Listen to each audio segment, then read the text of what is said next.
사드 배치 철회 투쟁위원회가 사드 배치 철회에서 제3 후보지를 검토하는 쪽으로 방향을 바꾸고 있습니다.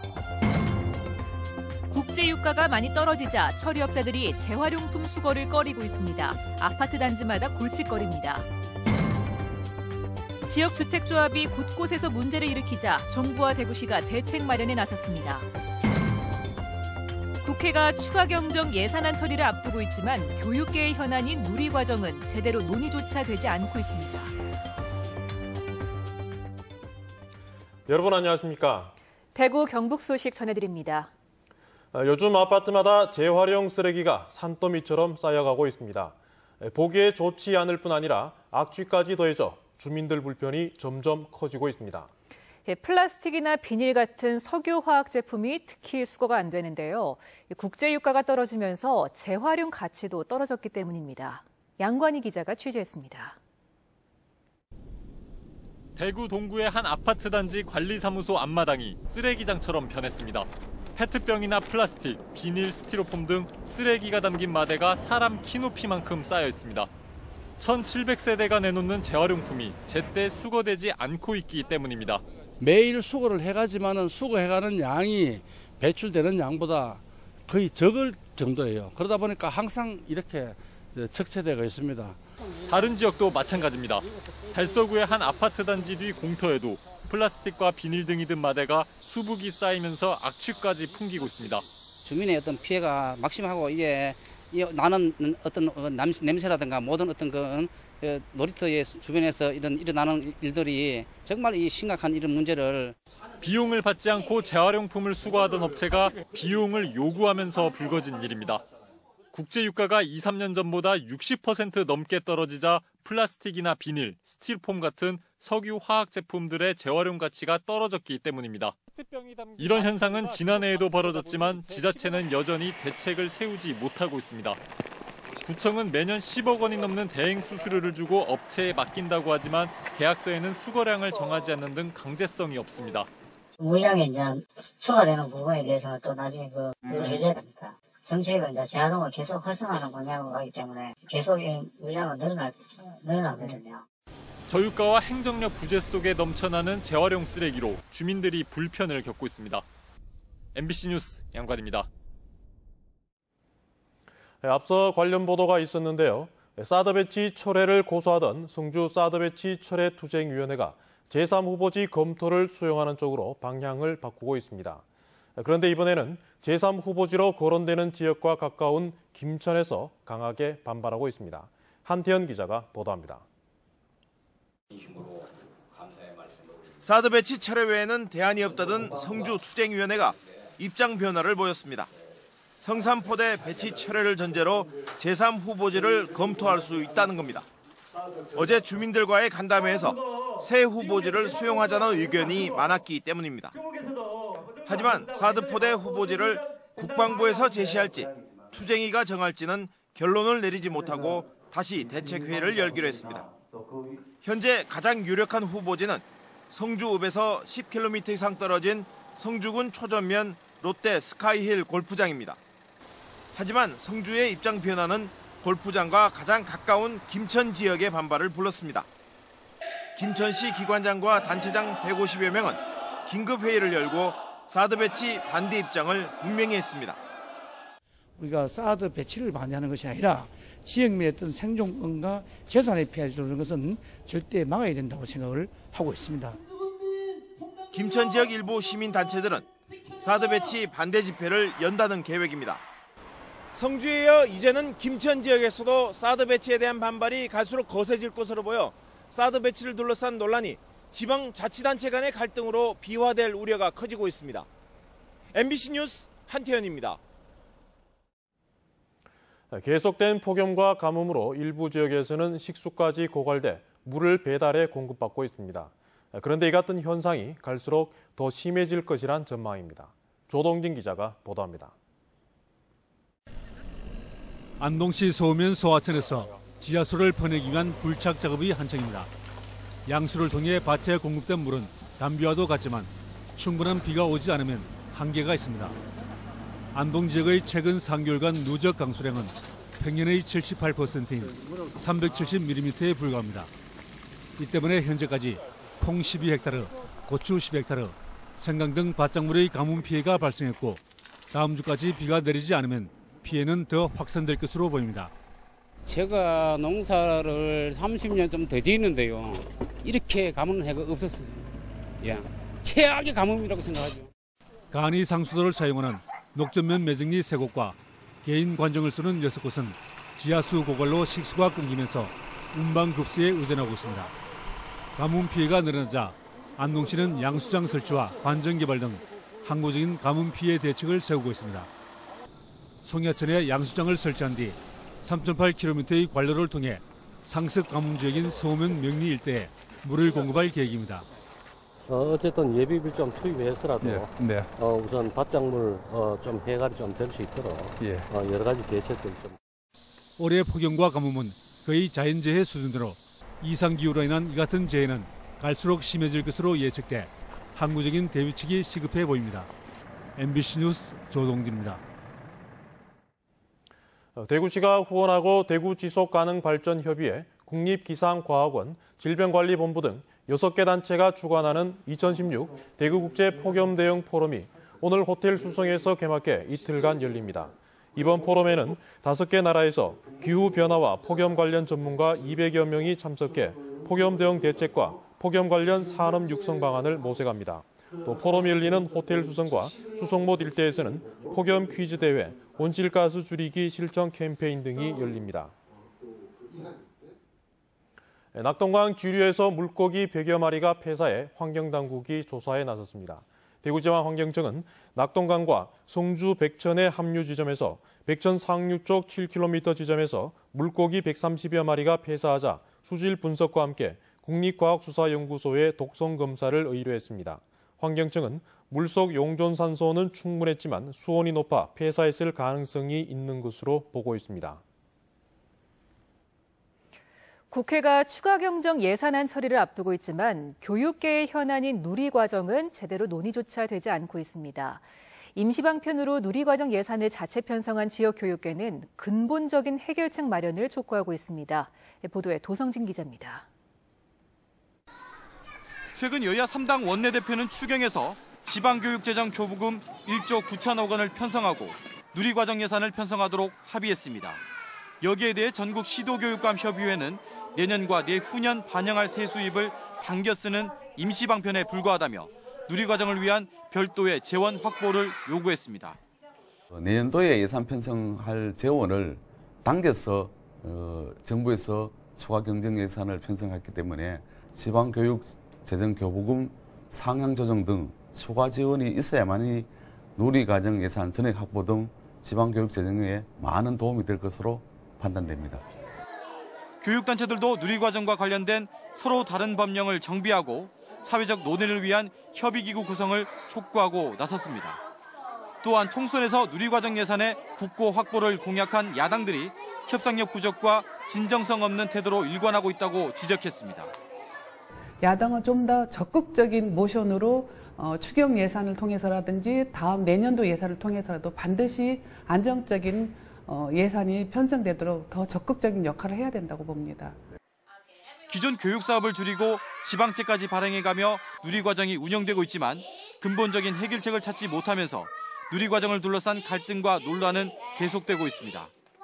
MBC 뉴스 도성진입니다. 아파트를 값싸게 구입할 수 있다는 지역주택조합 광고를 믿고 많이 가입합니다만 곳곳에서 문제가 터져나오고 있습니다. 정부와 대구시가 지역주택조합의 허위 과장 광고 대책 마련에 나섰습니다. 윤영균 기자가 취재했습니다. 대구시 수성구의 한 지역주택조합 아파트. 구청의 사용검사 신청까지 해 다음 달 초면 입주가 시작됩니다. 하지만 다른 지역주택조합 아파트는 상황이 그다지 좋지 않습니다. 대구에서 지역주택조합 형식으로 추진되던 36곳 중 사업 계획이 승인된 곳은 2곳에 불과합니다. 이 중 2곳은 이미 사업을 포기했고 4곳은 민영사업으로 전환 중입니다. 사업 계획이 확정도 되지 않은 상황에서 조합원을 모집하고 사업을 추진하다 보니 곳곳에서 마찰음이 나고 있습니다. 조합원들에게 수천만 원의 추가 분담금을 요구하는 곳도 있고 조합 설립 인가도 받지 못한 한 주택조합은 업무 대행사가 계약금 등 300억 원을 이미 써버려 조합원들의 반발을 사고 있습니다. 우리 조합의 이제 계약이라든지 모든 게 부당한 걸 알게 됐죠. 정부는 최근 주택법을 일부 개정해 주택조합 업무 대행자 자격을 주택건설 등록 사업자와 정비사업 전문 관리업자 등 등록된 업체로 한정하고 주택조합 사업 관련 정보 공개 대상도 확대했습니다. 대구시도 허위 과장 광고 등 불법 행위 단속 활동을 강화하기로 했습니다. 구청의 이제 그 단속 국장급을 단속 반장으로 해서 지금 현재 구성이 되어 있습니다. 그래서 그런 어떤 단속반과 서로 저희들하고 협력을 해서 대구에서 지역 주택조합에 가입한 사람은 2만여 명. 문제가 터지면 더 큰 피해가 날 수 있는 만큼 조합원 모집 신고제와 공개 모집 의무화, 시공 보증 의무화 등 관련 법령을 더욱 강화해야 한다는 지적도 나오고 있습니다. MBC 뉴스 윤영균입니다.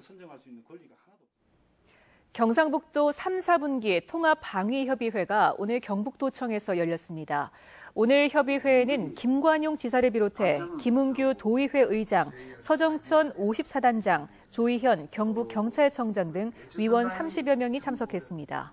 참석자들은 오는 22일부터 시작되는 을지연습의 효율적인 시행과 테러 방지법 발효에 따른 테러 대비 매뉴얼을 토의하고 지역 방위 태세를 최종 점검했습니다. 형산강 하구에서 잡은 제첩과 황어에서 기준치 이상의 수은이 잇따라 검출되자 포항시의회가 포항시의 안이한 대응을 질타했습니다. 형산강과 붙어있는 토양과 바다에 대해서도 중금속 오염을 조사해야 한다는 지적도 나왔습니다. 장성훈 기자입니다. 지난 6월 형산강 하구에서 잡은 제첩에서 기준치 이상의 수은이 검출된 이후 포항시가 한 달 이상 쉬쉬하는 바람에 수은 제첩이 계속 유통된 건 명백한 잘못이라고 꼬집었습니다. 포항시의 그런 이제 업지도 관리에 대한 부분, 사전 예방이나 단속에 대한 부분 너무 부실한 게 드러난 것 같다고 먼저 지적하고 싶고요. 이후 같은 수역에서 잡은 제첩으로 한 재검사에서 기준치의 2배 가까운 수은이 나오고 황어에서까지 기준치를 넘는 수은이 검출된 것도 포항시의 안이한 현실 인식 탓이라고 비판했습니다. 2012년 환경부 조사에서 형산강의 물 생태계가 악화되고 있다고 경고했는데도 별다른 대책을 세우지 않았기 때문입니다. 그러한 조사 결과가 있음에도 불구하고 현재까지 아무런 그러한 수에 대한 생태계나 여러 가지 하천 관리가 너무 우리가 환경부나 중앙정부에 의존한 측면이 있다. 특히 회유성 어종인 황어의 수은 오염은 형산강 전체가 오염됐을 가능성도 배제할 수 없는 중대 사안인데도 너무 가볍게 여긴다고 질타했습니다. 황어는 그냥 보통 분들께서 낚시를 하고 즐기기 위해서 가는 거지 그걸 뭐 먹고 식용을 하시는 건 거의 없는 걸로 알고 있습니다. 황어 잡아가 안 먹는다. 이게 아니라 황어가 왜 오염되느냐. 그럼 다른 것도 오염됐을 때 다른 것도 못 먹는다. 황어 잡아 먹는 사람도 있어요. 그러니까 지금 집행 건 너무 좀 이렇게 답변이 조금 문제가 있는 것 같습니다. 죄송합니다. 또 형산강만이 아니라 인접한 토양과 바다도 중금속에 오염된 정황들이 나타나고 있다며 종합적인 용역 조사가 필요한 시점이라고 입을 모았습니다.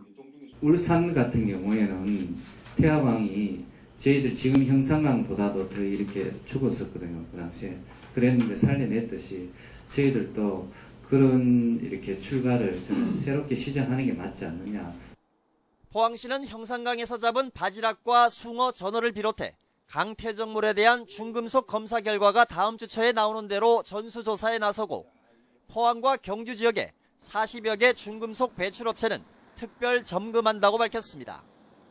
또 강준설 사업과 함께 포항철강공단에 오염 저감 시설을 설치하는 한편 경상북도와 경주시와도 협의해 형산강 살리기에 힘을 모으기로 했습니다. MBC 뉴스 장성훈입니다. 대구 지역 기업 10곳 가운데 9곳은 현재 국내 경제 상황이 2008년 글로벌 금융 위기 때와 비슷하거나 더 악화됐다고 느끼고 있습니다. 대구상공회의소가 최근 지역 제조업체 230개사를 대상으로 실시한 최근 국내 경제 상황에 대한 기업 인식 조사 결과에 따르면 응답 기업의 55%가 2008년과 비슷한 수준이라고 답했고 36%는 더 악화됐다고 대답했습니다. 또 대구 기업 81%는 저성장 구조가 고착화되고 있다고 판단하고 있는 것으로 조사됐습니다. 대구 본부세관 자료에 따르면 올 들어 7월까지 대구 경북의 수출 금액은 251억 달러로 지난해보다 17.4% 줄었습니다. 이는 지역 주력 업종인 전기 전자 제품과 경공업품, 철강 금속 제품의 수출이 부진했기 때문입니다. 수출이 줄면서 무역 수지도 161억 달러로 지난해보다 22% 감소했습니다. 대구시 교육청의 9월 1일자 인사로 동부교육지원청 교육장의 박을규, 서부교육장의 이상근, 남부교육장의 이용도, 달성교육장의 이맹환 과장이 임명됐습니다. 시교육청 교육과장 과장에는 박영애, 과학직업정보과장에는 박영서 교장이 임명되는 등 264명의 교육공무원이 자리를 옮기게 됐습니다. 국방부는 오늘 금호 공과대학교와 국방 분야 정보통신기술 연구개발 협력을 위한 양해각서를 체결하고 국방 분야 ICT 발전을 위해 협력하기로 했습니다. 국방부와 금호공대는 ICT 융합 특성화 연구센터의 인재 양성 사업을 촉진하는 한편 정기적인 세미나, 기술 소개회, 포럼 등을 통해 경북 지역 산학연 기술 협력과 방산 발전에도 기여할 계획입니다. 대구 서부경찰서는 지난 2월 20일 대전의 한 PC방 컴퓨터로 인터넷 중고거래 사이트에 접속해 태블릿 PC를 싸게 판다는 글을 올려 31살 김모 씨에게 41만 원을 받아 챙기는 등 모두 28명으로부터 1,000여만 원을 받아 가로챈 혐의로 21살 류모 씨를 구속했습니다. 경찰 조사 결과 류 씨는 다른 사람이 물건을 팔기 위해 올려놓은 PC나 옷, 신발 등의 사진을 캡처해서 사기에 이용한 것으로 드러났습니다. 오늘 오전 9시 반쯤 대구시 수성구 대구스타디움 지하차도에서 65살 고모 씨가 운전하던 레미콘이 옆으로 넘어졌습니다. 이 사고로 고 씨가 다쳐 병원으로 옮겨지고 시멘트가 도로에 쏟아져 경산 방향 지하차도 도로가 한때 통제됐습니다. 경찰은 운전자를 상대로 정확한 사고 경위를 조사할 방침입니다.